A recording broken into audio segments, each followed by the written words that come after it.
Have you ever imagined a world without laughter? No music, no stage, no applause. That was England once. Silent, strict, and joyless. After the English Civil War, the Puritans took control under Oliver Cromwell.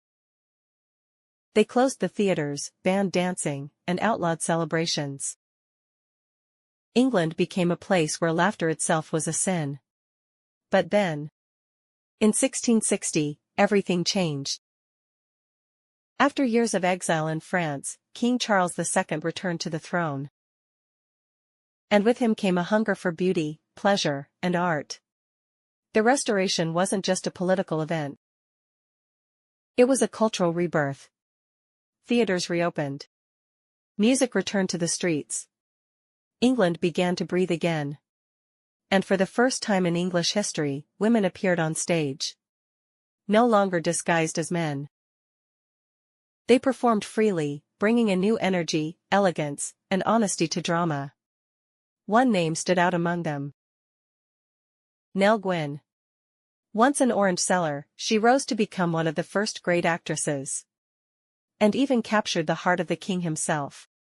Her story became a symbol of how art, once silenced, had returned stronger than ever. This new age of theatre celebrated wit and laughter. Playwrights like William Wycherley and William Congreve filled the stage. With clever dialogue, love intrigues, and biting humor. They mocked the vanity and hypocrisy of the upper class. Turning comedy into a mirror of society.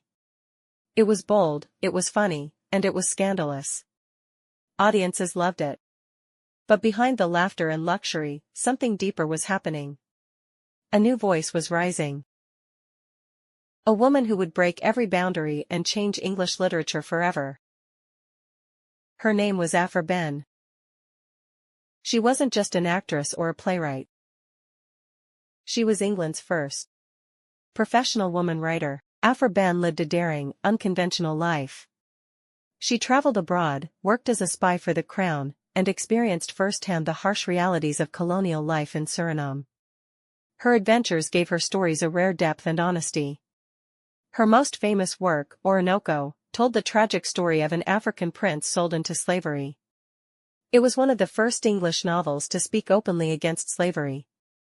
A revolutionary act in a time ruled by power and privilege. Behn refused to stay silent.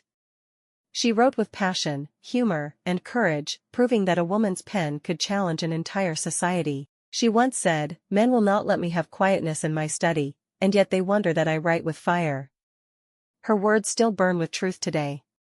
While Aphra Behn was redefining the power of a woman's voice, another literary giant was shaping the very identity of Restoration England, John Dryden.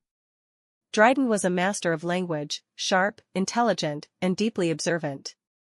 He became England's first poet laureate, a title that reflected both his talent and his influence.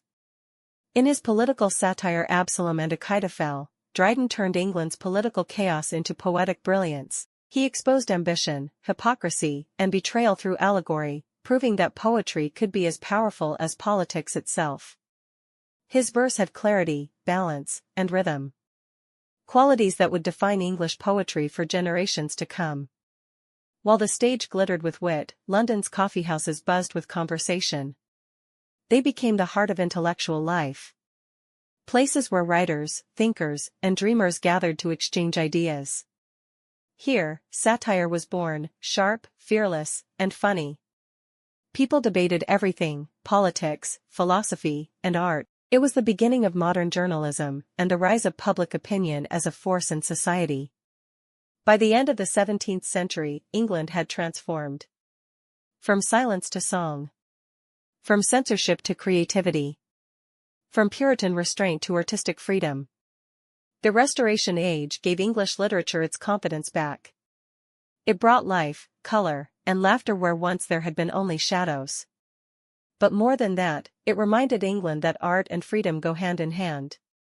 That the voice of one writer, one poet, one performer, can echo louder than the silence of an entire nation. From Nell Gwynn's laughter on stage, to Aphra Behn's fearless pen, to John Dryden's powerful verses.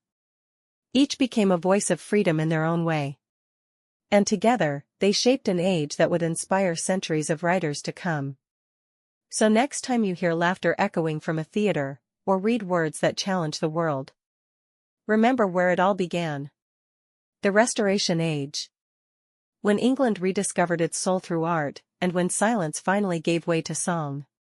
If this story inspired you, don't forget to like, share, and subscribe to Learn English Pro. Join us next time as we journey into the age of reason and satire, where wit ruled the world and words changed history.